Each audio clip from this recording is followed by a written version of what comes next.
Bonjour tout le monde. Alors, merci beaucoup de votre présence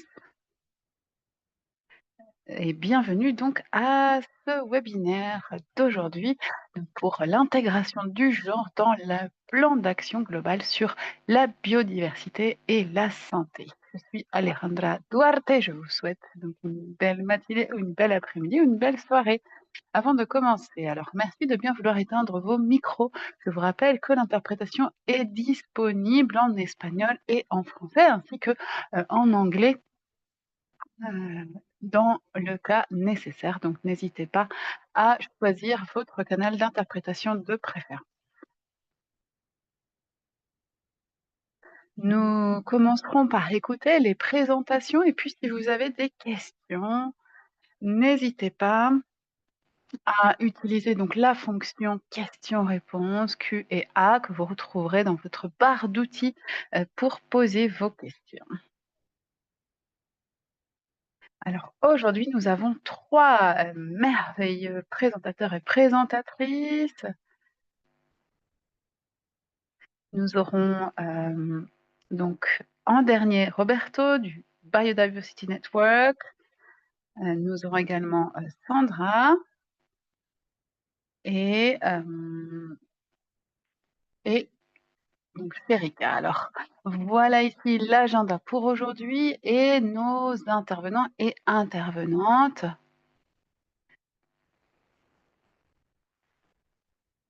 Qui donc parleront des objectifs de leur présentation.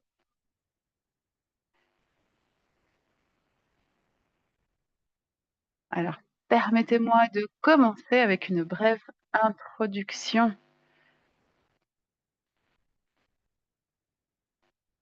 et de pourquoi nous avons proposé ce thème sur les interconnexions, les synergies entre santé et biodiversité.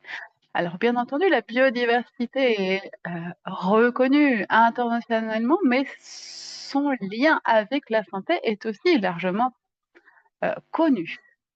Parce que plus les écosystèmes sont bons, plus la qualité de la santé peut l'être également, car elle sera basée sur une bonne alimentation, entre autres.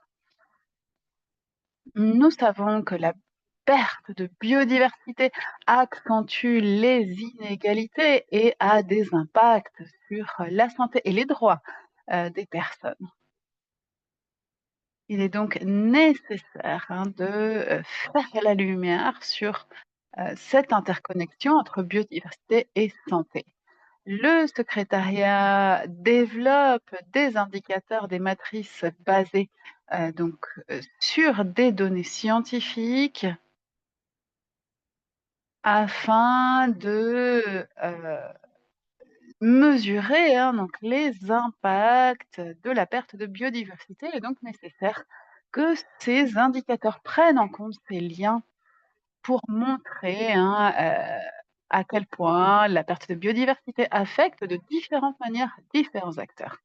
Les femmes, les peuples autochtones, les communautés locales, les enfants, les jeunes portent le poids des risques de santé qui sont liés à la perte de biodiversité et à la dégradation de l'environnement. Quels sont les objectifs pour ce webinaire d'aujourd'hui? Eh bien, il s'agit de souligner l'importance d'indicateurs ventilés par genre et par statut social, ainsi que d'avoir des outils de mesure du progrès qui intègrent le genre pour la mise en œuvre du plan d'action global sur la biodiversité et la santé. Et nous souhaitons vraiment amplifier les voix, les expériences de la biodiversité, autour du lien entre biodiversité et santé. Alors, je voudrais maintenant donc appeler ici Férica. Férica, n'hésitez pas à allumer votre caméra et nous avons donc cette question pour vous. De quelle manière la perte de biodiversité et la dégradation de l'environnement menacent les communautés les plus vulnérables et comment les approches qui intègrent le genre peuvent répondre à ce type de crise? Alors merci beaucoup, merci également de m'avoir invitée, hein, à ce webinaire aujourd'hui. C'est vraiment un privilège pour moi, de parler ici aujourd'hui. Alors pour répondre à cela, alors la dégradation, la perte de biodiversité, eh bien, on pense très souvent à la contamination de l'eau, à la pollution des sols, et on pense également à la chaîne alimentaire.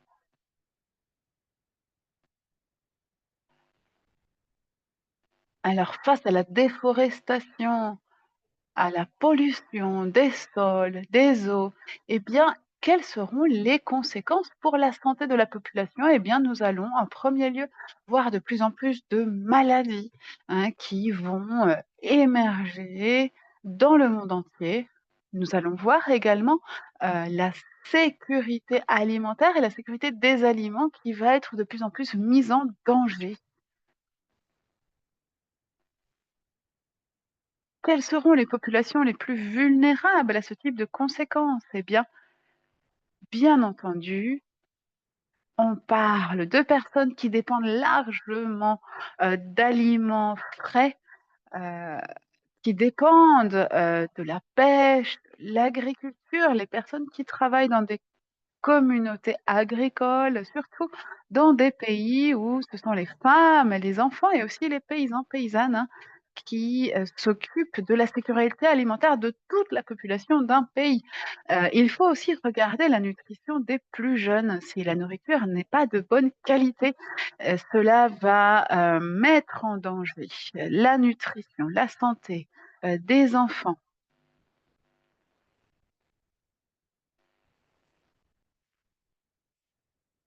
Il y aura également des maladies qui vont toucher les nouveau-nés, en cas de mauvaise alimentation. Donc on pense ici à la santé des femmes, des enfants, des nourrissons, des jeunes et également, hein, des enfants à l'école. Lorsque l'on parle, donc des régions, l'invitation est de regarder comment différents pays d'une même région peuvent travailler ensemble pour répondre à ces problèmes. Il est possible de créer un renforcement des capacités au niveau régional, de former des experts régionaux qui aient les connaissances et les expériences nécessaires et pertinentes qui pourraient être utilisées dans toute la région pour répondre à ces problèmes. Il faut aussi regarder les finances régionales, comment les pays au sein d'une région peuvent, s'unir pour, créer des politiques, des projets, heu, qui pourraient, heu, qui pourraient donc, appliquer à des fonds, des sources de financement régionales, mais aussi internationales. Comment renforcer la discussion au sein des régions pour faire entendre les voix des populations vulnérables, des femmes, des hommes, des enfants, pour donc répondre à ces, problèmes liés au changement climatique. Il est important de, récupérer la médecine traditionnelle, hein, qui est basée sur les plantes. Dans de petites régions où nous pouvons trouver plus de 100 plantes médicinales. Donc si l'on prend cela en compte, hein, c'est tout un éventail de nouveaux médicaments qui pourraient être créés. Donc voilà, je te rends la parole Andrea Alejandra. Merci beaucoup Chérika, merci, d'avoir souligné ces éléments si importants.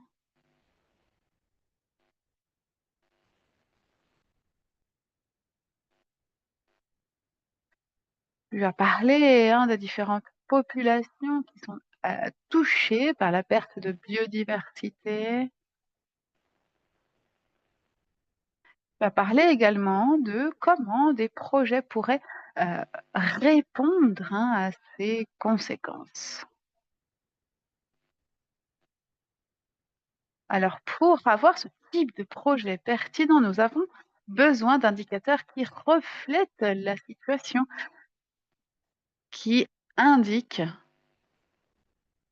les, impacts subis par ces populations que tu as mentionnées. Et pour répondre à cette question, je souhaiterais donc, appeler Sarah Duarte de, ONU Femmes qui, donc de nous éclairer de la perspective de ONU Femmes, hein. Depuis, si l'on regarde le progrès des statistiques, des indicateurs, de quelle manière cela pourrait aider à renforcer le plan d'action global sur la biodiversité et la santé? Merci beaucoup pour cette question. Merci également de votre invitation. Alors, j'ai fait une brève préparation que je souhaiterais vous partager ici à l'écran pour que ce soit beaucoup plus, visuel. J'espère que cela va fonctionner. Alors pour pouvoir utiliser les données. Alors je voulais vous donner quelques exemples de données qui sont déjà disponibles et comment, les lier au plan d'action global. Alors, par exemple, si l'on pense aux cibles 1, 2 et 3 du plan d'action qui ont à voir avec la réduction de la fragmentation, hein, des habitats sauvages, qui parlent également de la transmission des maladies, et cetera. Eh bien, par exemple, nous avons mené quelques analyses, heu, basées sur différentes sources données. Nous avons regardé spécifiquement l'Asie du Sud-Est et nous avons pu établir une corrélation entre 4 points chauds, de la biodiversité et principalement donc des endroits qui ont de hauts taux de perte de biodiversité et nous avons fait un lien avec l'émergence de la malaria. Alors vous pouvez voir ici sur, ces diagrammes l'augmentation donc de cette maladie qui montre bien que cela est lié à la perte de biodiversité et surtout des forêts. Cette maladie sévit de plus en plus chez les enfants. Cela signifie que ce sont les femmes qui vont avoir un travail supplémentaire, hein, de prendre soin des enfants malades, infectés de malaria. Et l'on peut voir sur ces diagrammes que le nombre d'enfants avec de la fièvre, hein, qui ont été emmenés chez le docteur ont vu leur nombre décroître. Cela signifie que de plus en plus de femmes gardent leurs enfants à la maison et donc prennent soin d'eux. Alors si l'on regarde les cibles 4, 5 et 9, on parle ici de population d'espèces sauvages. Nous avons ici quelques données liées à la dégradation des forêts, hein. Cela peut être la diminution de la, population forestière, de la couverture forestière, mais cela peut aussi être la dégradation, des zones forestières. Eh bien, nous avons demandé, des mesures qui doivent être mises en place.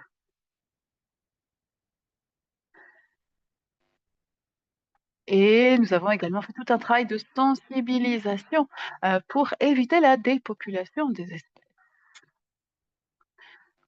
Nous avons mené cette étude, dans différents pays au niveau global et vous voyez les chiffres sont très parlants. Alors la cible 7 concernant, donc la pollution et ses effets sur la santé des populations, des animaux, des plantes et des écosystèmes en général. Alors nous avons intégré ici des données spécifiques avec des études et vous pouvez voir sur la gauche un exemple du Libéré. Alors je ne voulais pas vous mettre une carte entière pour avoir, des informations plus précises et cela montre bien, les zones rouges, hein, qui sont les plus affectées par le changement climatique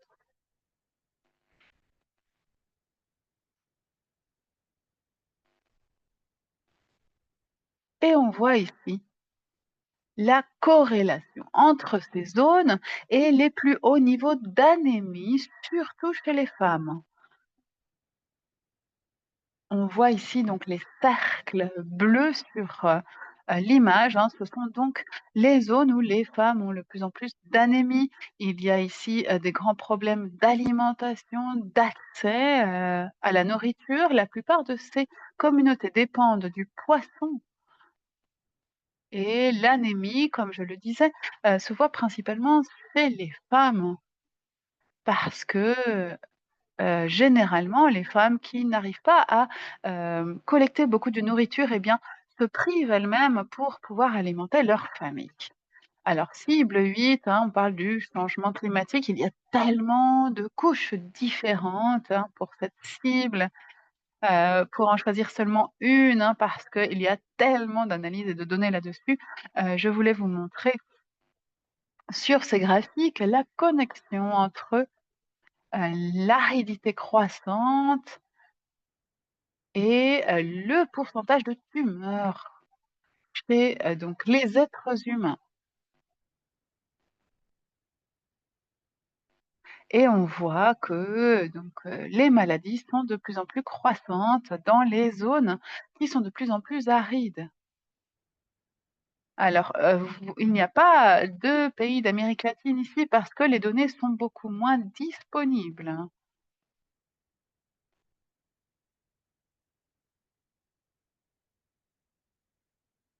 Donc ce que l'on peut voir, c'est plus, les zones deviennent arides, plus donc, ces situations sont présentes et bien entendu, cela est encore un poids supplémentaire pour les femmes, mais aussi pour, le développement économique et cetera. Alors cible 10 sur la biodiversité comme pilier de la sécurité alimentaire, de la nutrition. On parle ici aussi de l'impact des pollinisateurs et la diversité des micro-organismes dans le sol. Ici, nous avons repris certaines analyses sur l'utilisation des pesticides, hein. Alors encore une fois, je vous montre ici juste simplement quelques informations, mais nous avons fait cette étude pour de nombreux pays, concernant donc les fertilisateurs, les pesticides et les promoteurs de croissance, hein, les accélérateurs de croissance.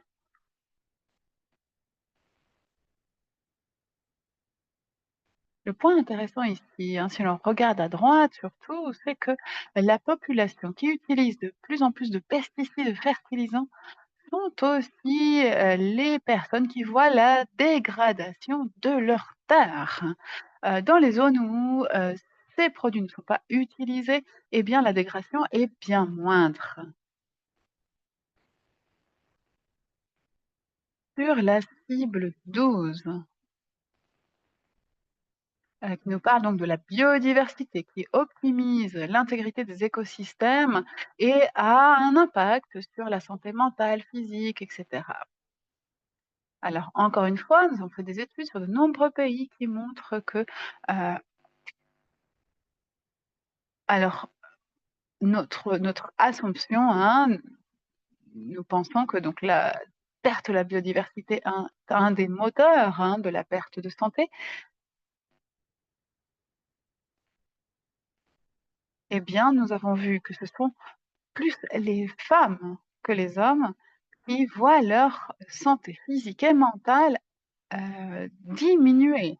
Et encore une fois, ce sont les femmes qui prennent soin, des enfants et des personnes âgées, dont la santé se dégrade. Sur la cible 16, concernant la surconsommation, hein, hem et les déchets, hein, comme perte de biodiversité et de, création de maladies. Eh bien, très souvent, ramasser les poubelles, hein, est un emploi qui n'est pas sûr, hein. On voit ici, heu, que, le nombre de femmes et d'hommes qui ont des problèmes de santé suite à, la manipulation de déchets ne cesse d'augmenter.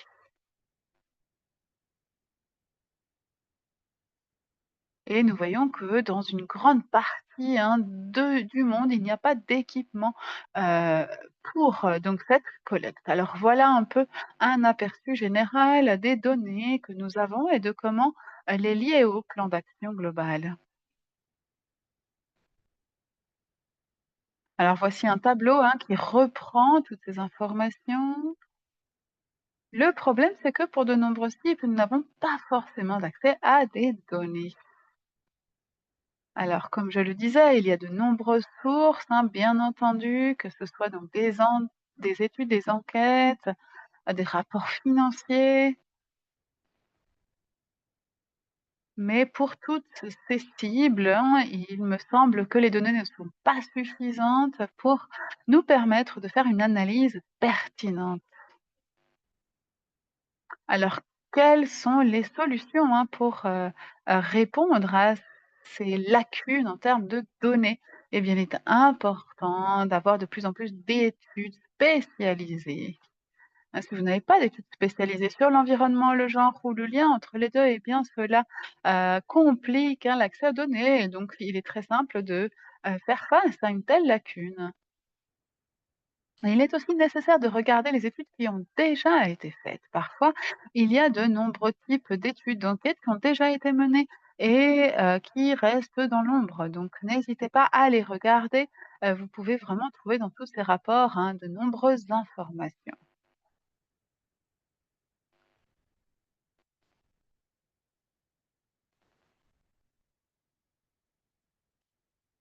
Nous avons vu que grâce, hein, donc au recoupement de données, nous avons pu, comprendre de nombreux thèmes, par exemple, je pense à un exemple, hein, lié à l'océan et à la pêche. Nous utilisons également de plus en plus de données qui viennent de la société civile, de l'administration et très certainement, le point le plus important est de s'assurer que les données que nous avons soient utilisées pour la prise de décision, le dessin des politiques. Et si l'on crée une politique avec des indicateurs de biodiversité, de santé, qui sont utilisés pour faire le suivi, hein, des progrès de cette politique, eh bien, il faut que ces bases de données soient régulièrement actualisées, utilisées pour que nous ayons une information claire et pertinente à chaque moment. Voilà pour moi, merci beaucoup.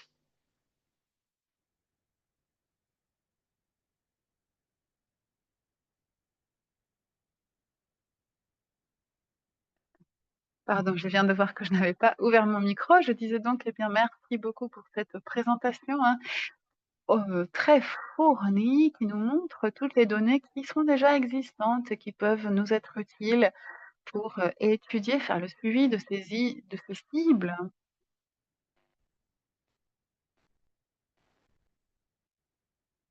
Et je voudrais maintenant donc appeler notre dernier, hem, commentateur, hein,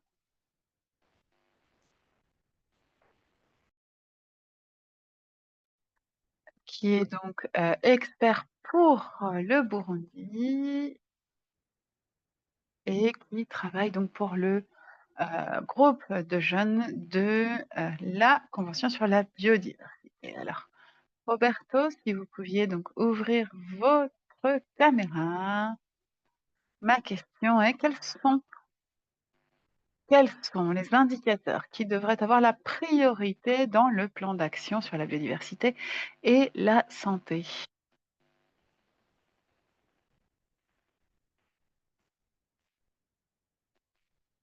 Oui, alors malheureusement Roberto était ici, mais il semble que sa connexion, ait été coupée. Oui, malheureusement, il a quelques problèmes de connexion. Voyons, s'il, peut se reconnecter et en l'attendant, eh bien, heu je souhaitais donc poser d'autres questions à nos 2 premières intervenantes concernant donc la perspective, hein, des communautés et voir comment les indicateurs, en tout cas pour, l'ONU Femmes, comment, donc ONU Femmes a développé ces indicateurs de genre, ces données différenciées pour faire face à ces thèmes liés à la santé.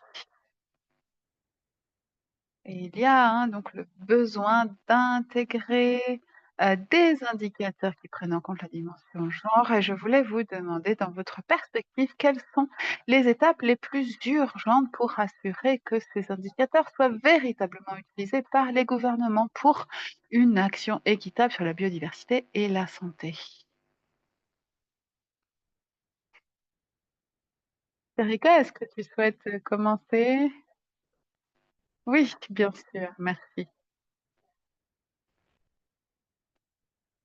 Alors, la première chose à souligner pour moi est que nous devrions avoir une approche qui unisse la politique et la science. Alors, qu'est-ce que cela veut dire? Eh bien, lorsque les politiques sont destinées sur base de la science, des données, hein, de l'expérience des populations, heu, répondent beaucoup plus aux nécessités et devraient être faites ainsi dans le plan d'action global. Il est important pour cela d'avoir des discussions préalables avec les détenteurs de droits, les acteurs sur base de données, accessibles et des meilleures pratiques des différents pays et même au niveau de la région. Et c'est à partir de ces informations que les politiques doivent être développées et doivent également comporter des, systèmes de suivi et de s'assurer du financement suffisant pour effectuer ce suivi et la mise en œuvre des politiques, dans les différents cadres nationaux. C'est ainsi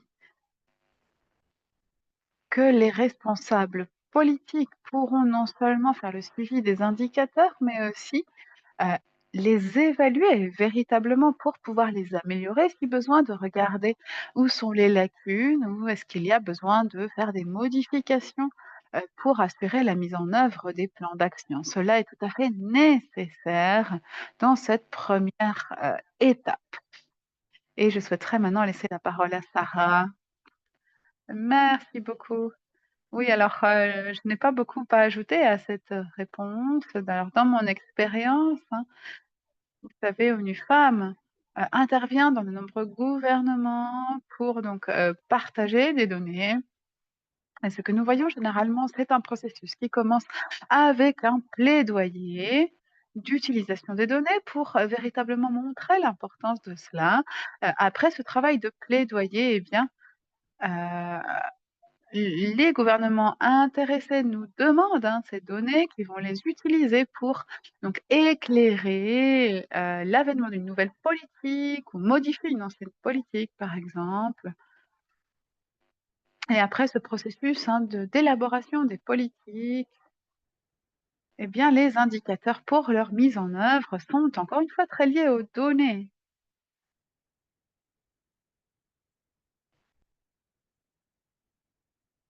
Et c'est important cela parce que c'est ce qui nous dit si nous faisons véritablement un progrès ou non. Donc, nous avons commencé à créer, hein, ce type de cadre qui est tout à fait nécessaire. Et alors, pour nous assurer de l'utilisation des données, eh bien, une étape importante, c'est, eh bien, avant même la collection des données, alors vous savez, les différents offices nationaux, sont les agences qui sont chargées, hein, de la coordination de la du recueillement des données et donc en amont, nous organisons des réunions avec eux et également des consultations avec tous les responsables politiques dont nous savons qu'ils vont avoir besoin de ces données. Donc avant même le recueillement des données, nous savons déjà quel type de données nous aurons besoin, quelles données seront utiles et pertinentes, hein, pour les responsables et décideurs politiques. Nous invitons également, lorsque le gouvernement est d'accord, des organisations de la société civile pour travailler à cela. Et de cette manière, je sens qu'il y a véritablement un changement.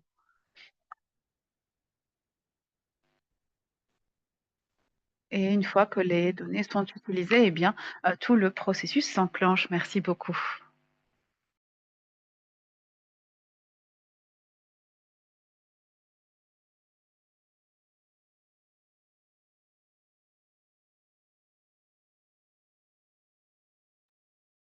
Quelle est la place, la situation des femmes, des peuples autochtones dans le cadre des actions de la biodiversité, hein?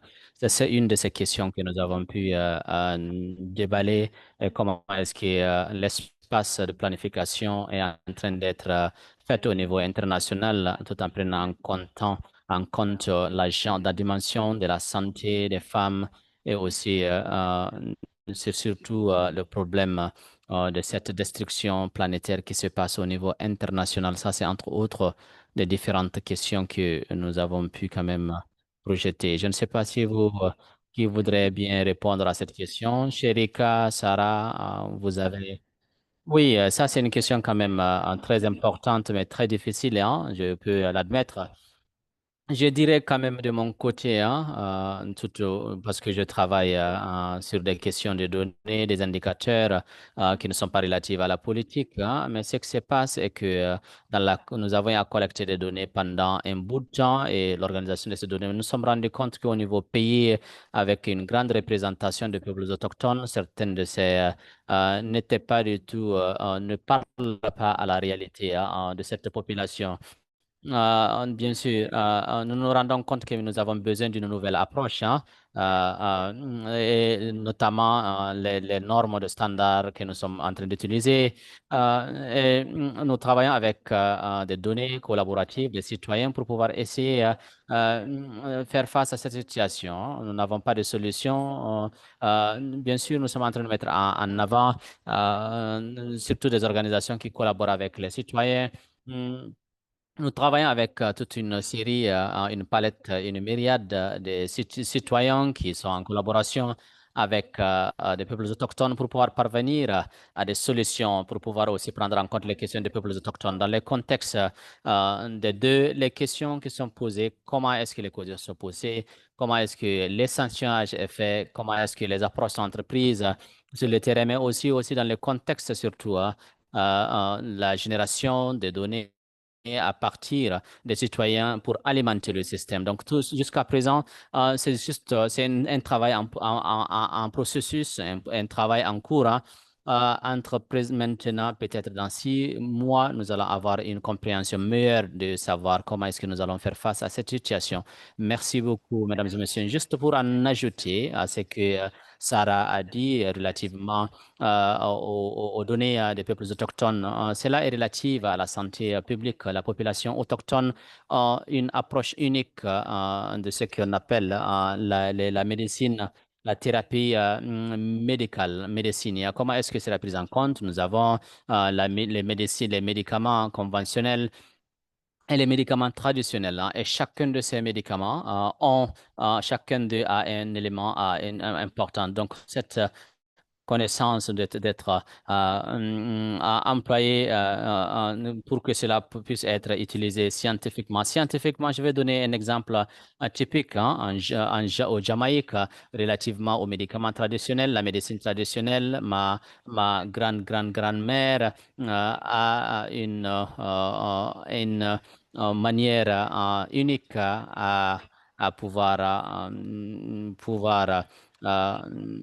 traiter les médicaments. On nous allait dans un espace extraordinaire et aussi ma maman, ça passe d'une génération à une génération. Mais comment est-ce que je vais pouvoir prendre en compte toutes ces étapes? Comment est-ce que je vais pouvoir emballer cette méthodologie utilisée? Comment est-ce que je vais quand même mettre en avant sur les plateformes scientifiques pour dire que quand nous utilisons ce médicament, ce type de médicament traditionnel, ça, ce sont les effets que cela pourrait avoir sur les membres de la famille. C'est là où nous avons besoin d'apporter cette richesse de connaissances pour ces personnes uniques, pas seulement avoir et le dire, mais pourquoi ne pas l'amener et aussi en la comparant aux médicaments scientifiques, hein, comment est-ce que nous pouvons les appliquer, comment les utiliser, combien ces informations soient robustes, spécialement quand nous avons beaucoup de maladies émergentes, des décennies, des épidémies et nous avons vu des résistances humaines à beaucoup, beaucoup de médicaments. Comment est-ce que cette connaissance traditionnelle pourrait quand même aider nos crises de santé publique? C'est là où les personnes autochtones peuvent avoir une conversation vis-à-vis de l'approche scientifique, là où leur connaissance pourrait être mise en avant et utilisée. Ça, c'est un apport que je pourrais apporter. Oui, exactement. Merci beaucoup d'avoir partagé ces éléments. Nous avons beaucoup, hein, beaucoup de défis, n'est-ce pas? Des défis. Mm, Cette intégration est très importante à prendre en compte dans notre système et aussi les indicateurs pour pouvoir refléter sur les besoins de ce que nous avons à faire, surtout dans le contexte de cette question de biodiversité. Avant, Roberto ait perdu la connexion, avant qu'il ne perde la connexion, je voudrais quand même l'appeler s'il peut allumer sa caméra et puis nous faire part quand même de sa réaction. Est-ce que nous pouvons avoir votre perspective, hein, vos perspectives, mon cher Annie?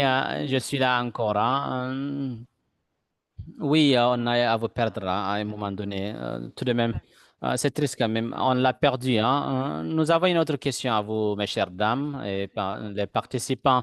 Si vous avez aussi des questions relativement à cette discussion, des questions que vous voulez qu'on prenne en compte, n'utilisez pas d'utiliser le système en questions-réponses. Nous avons une question de Lurica relativement à l'agrobiodiversité qui dit avec est-ce que l'agrobiodiversité serait incluse, hein, parce que c'est les femmes sont les conservatrices, les gardiennes, surtout des ressources génétiques, hein, et aussi des plantes reproductives et aussi des animaux.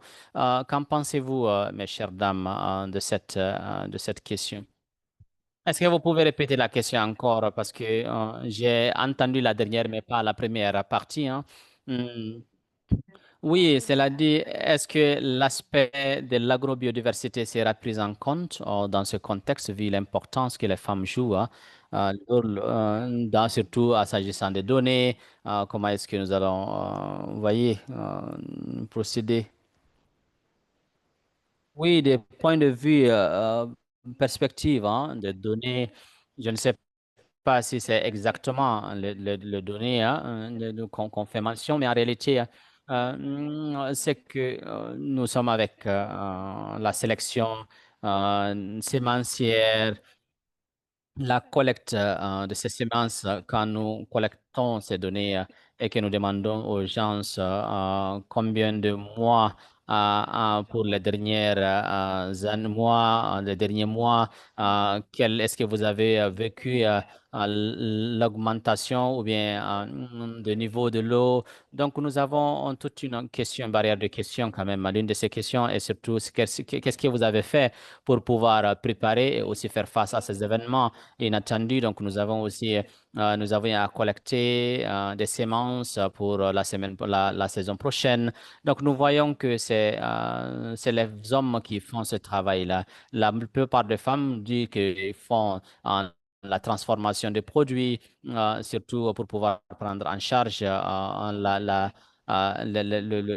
famille, hein. Mais c'est les hommes qui sont beaucoup plus impliqués dans la sélection des semences et aussi la protection des animaux. Dans la plupart du temps, c'est des activités qui sont dominées par les hommes. Et la plupart des pays dans lesquels nous avons des données, c'est des hommes qui sont en avant. Mais les femmes, de l'autre côté, c'est eux qui prennent en soin les enfants. S'il y a là où ils vont transformer aussi les produits, au cas ils auront des problèmes en matière de réaction. Je ne suis pas sûr que cela parle surtout de la question. Peut-être, j'ai pas trop bien compris votre question, mais dans les deux sens, c'est ce qui est là quand même. Oui, Sherika, est-ce que vous voulez réagir? Oui, juste en ajouter à ce que Chéri a dit. Je suis en train de regarder la question et j'essaie quand même d'interpréter la question. Et je me pose la question à savoir si la personne qui a demandé la question aussi et posé la question parle surtout, je ne sais pas, de s'assurer de la préservation des qualités, des types de semences ou bien nous avons beaucoup de conversations relativement aux OGM. Et pour certains pays, il y a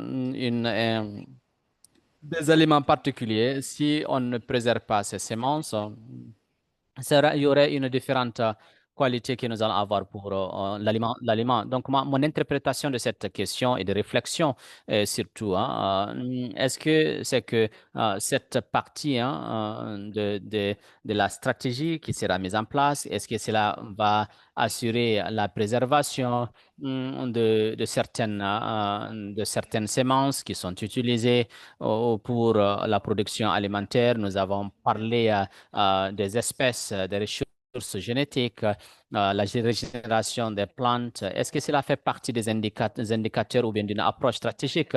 De mon point de vue, quand même, ça, c'est la question qui a été posée et peut-être comment est-ce que cela serait fait. Mais je pense que c'est une question très pertinente et ça, c'est quelque chose que nous devons considérer spécialement pour la production de l'alimentation spécifique dans certaines localités comment est-ce que nous allons pouvoir préserver ces semences pour la sécurité alimentaire et dans ces 10 pays-là.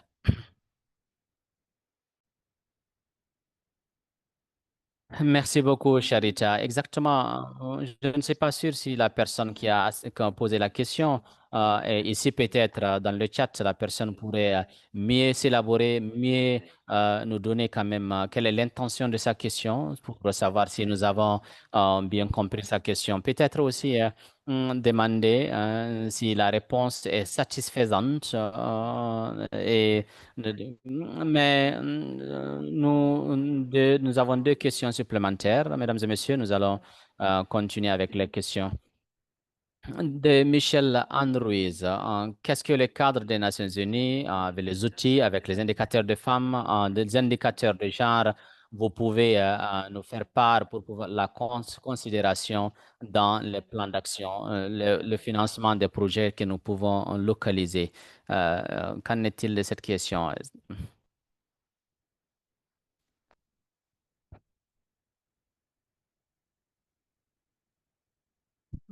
Je peux réagir, hein, si ça ne vous dérange pas. En premier lieu, pour moi, c'est un peu très difficile hein, de recommander les meilleurs indicateurs. Nous avons quand même des éléments pour la biodiversité, de genre dans les indicateurs de la santé. Cela dépend surtout des besoins de la situation spécifique et des populations spécifiques et selon dans quel pays vous vous trouvez. Normalement, nous avons toute une palette d'indicateurs que vous devez considérer relativement à la politique que vous essayez de faire le suivi, quelles sont les réalisations que vous voulez apporter et puis vous allez et bien sûr la communauté internationale a mis ensemble beaucoup d'outils et qui puissent aider à prendre des décisions. Nous avons une liste des indicateurs qui sont émises. Il y a des données internationales qui sont testées et nous savons comment est-ce qu'ils marchent, mais pas tous ces indicateurs qui vont prendre en compte vos besoins. Donc il faut en quelque sorte comparer certaines de ces mesures avec vos besoins et aussi dans une situation particulière hein, dans vos différents pays et voir quels sont les indicateurs qui vous conviennent les mieux et les sélectionner par conséquence. Sinon, si vous commencez d'une perspective globale, hein, il y a beaucoup des éléments qui ne sont pas pertinents selon les différents contextes. Encore, hein, je vais partager quelques liens dans le chat hein, avec la liste existante des indicateurs et comme étant un point de départ. Donc, vous avez besoin de faire ce travail de sélection et des analyses, d'analyse hein, selon les contextes régionaux et locaux. Merci. Sherika, est-ce que vous voulez aussi apporter un élément de complémentarité? Oui, Sherika a déjà résumé cela de façon très adéquate, mais la plupart du temps, quand les pays réfléchissent à l'utilisation de ces outils de travail, c'est que nous devons comprendre et que ces outils, c'est des cadres, hein, cadres que chaque pays a besoin pour pouvoir modifier selon leur situation. Donc, vous avez une compilation compréhensive cible des indicateurs qui ont été extraits des différents rapports nationaux au niveau international et aussi des différentes expériences et des différentes études au niveau international. Donc, quand vous réfléchissez, hein, même pour l'Afrique, par exemple, vous parlez surtout d'un pays particulier. Il se peut que vous trouviez quand même que les indicateurs qui marchent au Nigeria peuvent ne pas marcher au niveau du Kenya et peuvent ne pas marcher aussi au niveau du Cameroun parce que les pays spécifiques ont des expériences différentes dans un même continent. Donc, chaque localité, chaque politique, chaque ministère et chaque groupe qui est responsable de ce programme de mise en œuvre, vous devez pouvoir considérer les différents outils, extraire les informations qui soient pertinentes à vos différents contextes de pays, vous les modifier et vous les adopter au contexte national et vous avancez à partir de ce moment-là. Et je pense que ça, c'est la manière la plus idoine hein, pour pouvoir résumer du point de vue de notre compréhension. Merci beaucoup. Merci beaucoup, Sherika et Sarah. Bien sûr, nous avons toujours des questions supplémentaires dans le chat, hein, et j'espère que nous allons avoir le temps de les aborder. Et je voudrais poser la question à Savan Semina, Sherika, dans le chat. Peut-être vous pouvez juste poser la question directement à nos différents panélistes. Allez-y. Oui, merci beaucoup pour cette session très intéressante. C'est toujours un plaisir d'apprendre de vous, hein. De ma question est pour Sarah, mais je voudrais aussi entendre de Sherika en tant qu'indicateur basé sur la science et à l'élaboration de ces indicateurs. Quel mécanisme spécifique hein, est mis en place pour s'assurer que ces outils soient co-conçus et qui reflètent l'expérience vécue des femmes et des peuples autochtones au niveau de la base. Merci.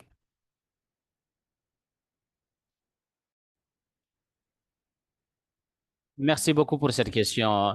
J'ai parlé de cela juste en début, hein, dans le contexte des peuples autochtones, parce que nous avons mis en place ensemble beaucoup d'outils, hein, ces indicateurs. Nous avons toujours procédé avec des consultations, les consultations avec les partenaires du gouvernement, les organisations de la société civile, mais aussi les experts, n'est-ce pas, et d'autres. Il y a tout un processus de consultation pour pouvoir identifier quelles sont les meilleures mesures, pourquoi, et ainsi de suite, hein. Mais l'implication des peuples autochtones n'est pas toujours quelque chose qui est assuré. Mais dans certains pays, nous avons une barrière linguistique. Dans d'autres pays, nous avons aussi un problème de communication avec le gouvernement et ainsi de suite. Il y a tellement de choses, de différentes barrières quand même qui font que on n'est pas en mesure, on n'est pas en mesure d'assurer le travail de ces femmes-là. Et récemment, nous avons commencé un travail avec la collaboration, la collaboration globale avec les citoyens. C'est surtout un système au travers lequel nous impliquons les citoyens, les femmes, pour donner les données et aussi les produits pour les citoyens et par les citoyens. Et dans le cadre de cette collaboration globale, nous avons mis en place un sous-groupe qui prend en compte les questions de genre et surtout pour pouvoir mesurer les variables environnementaux. Donc, nous sommes en principe, c'est un processus qui est en cours. Nous sommes dans le processus de pouvoir considérer et d'identifier quelles sont les meilleures solutions pour pouvoir mesurer certaines de ces questions qui sont d'importance capitale. Les organisations de la société civile et aussi les peuples autochtones, eux-mêmes de les entendre, de savoir quelles sont les questions environnementales hein, qu'ils veulent mettre en place, surtout et aussi la connaissance traditionnelle, écologique, la gestion foncière et la gestion des lois relativement à la biodiversité par les peuples autochtones. Cela revient à la question de la biodiversité. Hein. C'est pas Bien sûr, en parlant avec nos groupes, nous parlons toujours des questions de la pollution, des changements climatiques. La question de la biodiversité est très essentielle. Donc, nous sommes dans ce processus, hein, toujours dans ce processus, et j'ai pas une réponse typique comme à savoir quelle est la solution. Mais quand même, nous nous assurons que ce processus soit beaucoup plus inclusif et que cela prenne en compte des acteurs locaux, les peuples autochtones et les femmes. Bien sûr,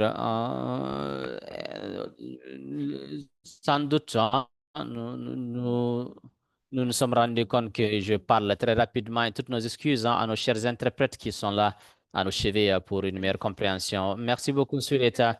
Est-ce que vous voulez ajouter quelque chose, Sherita? Oui, un élément supplémentaire à ce que Sarah vient de dire. Sarah a fait mention des points très saillants, importants relativement à la consultation, mais nous avons aussi l'autre, le revers de la médaille, comme on le dit, hein, mais il est très important qu'il y ait une compréhension, qu'il y ait des efforts de consultation. Des consultations, ça signifie que les personnes doivent répondre aux consultations.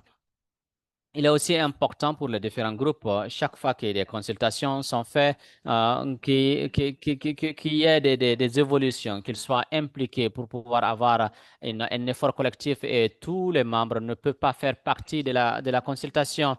Il faut qu'il y ait une personne leader qui va faire partie du groupe de réflexion, qui va rendre compte. La plupart du temps, vous allez entendre que ma voix n'est pas entendue, cela n'a pas été documenté. Oui, alors que j'ai fait partie du processus. Bien sûr, quand vous avez des consultations, quand vous regardez les différentes réponses, c'est très intéressant quand même de voir que il est important que votre voix soit entendue. Donc, pour ce fait, il faut faire partie du processus pour pouvoir répondre à des consultations faisant partie de l'équipe et s'assurer que ta voix soit entendue. Ça, c'est très important quand même. Merci beaucoup de la question. Merci, Sherika, pour aussi cela, hein. Il est important aussi de pouvoir de s'assurer que les représentants fassent partie de groupes de décision, de prise de décision. Donc, nous avons toujours une question pendante. Je ne sais pas si de la part de nos participants, si vous avez, est-ce que vous voulez poser des questions?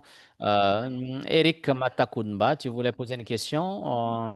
Avant de dire, on parlait de cette dernière question, quand même, je voudrais quand même faire appel à Sabrina. Sabrina, peut-être on peut prendre la photo de famille pour le webinaire, s'il vous plaît. Si vous voulez bien allumer vos caméras pour qu'on puisse voir, prendre la photo de famille.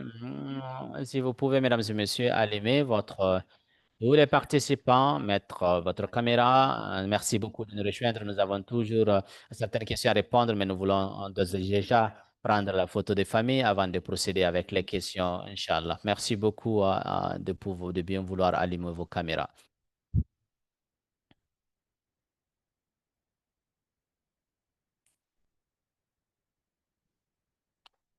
Mesdames et messieurs, un, deux, trois, et voilà. Une autre photo, juste patience, s'il vous plaît. Encore une fois. Merci beaucoup, Sabrina. Merci beaucoup. On disait, nous avons cette dernière question qui est surtout de comment est-ce que l'approche genre peut être renforcée dans le cadre de la promotion biodiversité, hein, et aussi surtout avec les peuples autochtones qui à ce jour sont en train de se battre pour comprendre, de comprendre cette procédure, vous considérant comme étant quelque chose qui interrompt le fonctionnement de leur tradition en se souciant surtout de la biodiversité en RDC. Dans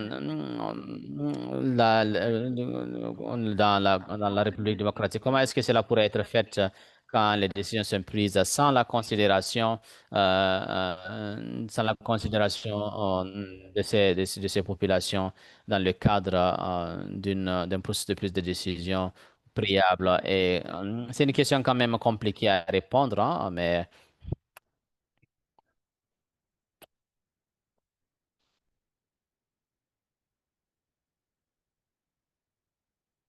la question, bien sûr, nous avons deux parties, hein. Sarah, je ne sais pas, est-ce que vous voyez, la question demande des suggestions, de l'approche à renforcer ce processus et, pour pouvoir assurer cette promotion au niveau du pays. Bien sûr, comme sera peu, nous n'avons pas de différentes approches pour la promotion. Nous avons une partie de la question qui évoque de besoins de considération des politiques au sein de ce pays, hein, surtout vis-à-vis de comment est-ce que les décisions sont prises. Je ne sais pas si nous pouvons parler de cela et comment est-ce que cela pourrait faire quand les décisions sont prises sans un consensus préalable, hein.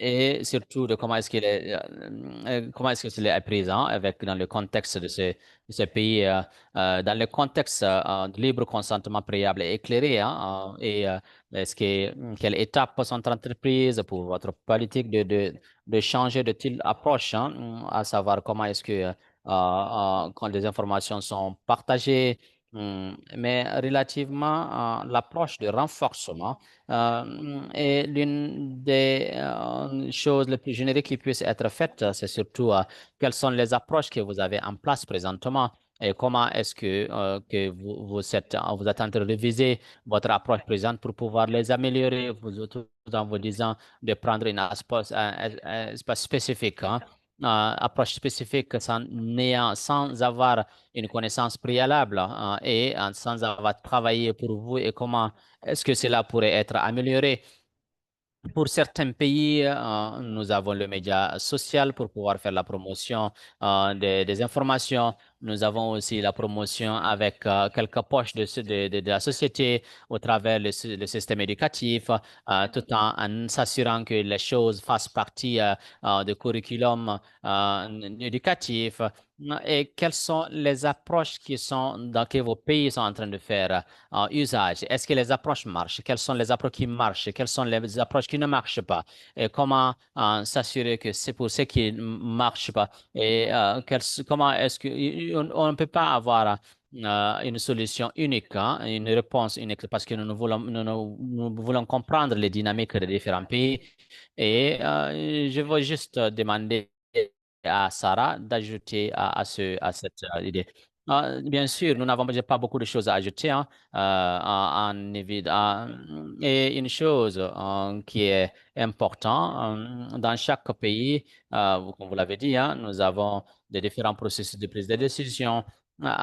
Évidemment, si le pays met en place une loi de protection biodiversité et la met en œuvre, cela aura des effets très importants. Et comment est-ce que s'assurer que c'est la loi la plus importante, la biodiversité, c'est un processus compliqué. Je ne pense pas qu'un pays, chaque pays a à comprendre cela pour le moment. Hum, En réalité, je ne veux pas ajouter quoi que ce soit à cela. Merci beaucoup. Merci beaucoup, Sharika. Merci, Sarah, d'avoir répondu à cette question et merci d'avoir partagé vos différentes perspectives. Et je souhaiterais maintenant, eh bien, laisser la parole à notre public. Si vous avez d'autres questions à soumettre à nos invités d'aujourd'hui.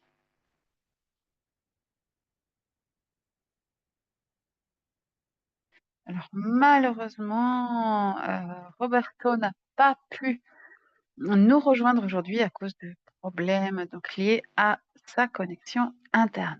Je vais donc, partager dans le chat, les informations qu'il nous a données concernant la perspective des jeunes et des indicateurs donc, liés à la biodiversité et à leur santé. Donc n'hésitez pas si vous le souhaitez, heu, suivre le lien que je vais partager maintenant dans le chat si vous voulez en savoir plus sur ces indicateurs, dont Roberto allait nous parler.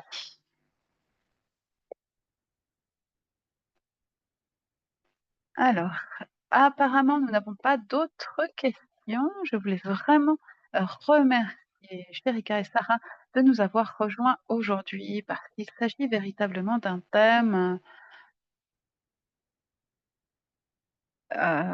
donc essentiel, hein, sur lequel une reconnaissance dernièrement, est croissante, surtout, hein, depuis donc la pandémie.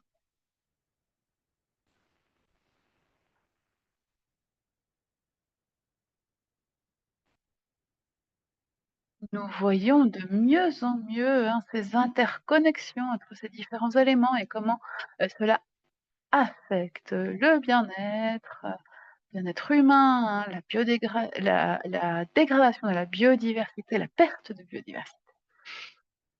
Et nous voyons que c'est un retour de bâton, hein, surtout pour les populations qui dépendent, heu,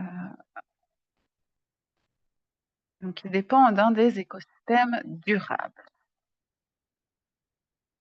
Cela étant dit, je ne sais pas si, Sherika, Sarah, vous avez, heu, des réflexions finales à partager, hein, avec notre public aujourd'hui?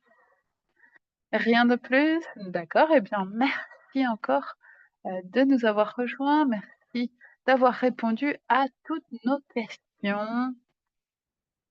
et je vous propose donc de terminer ce webinaire pour aujourd'hui.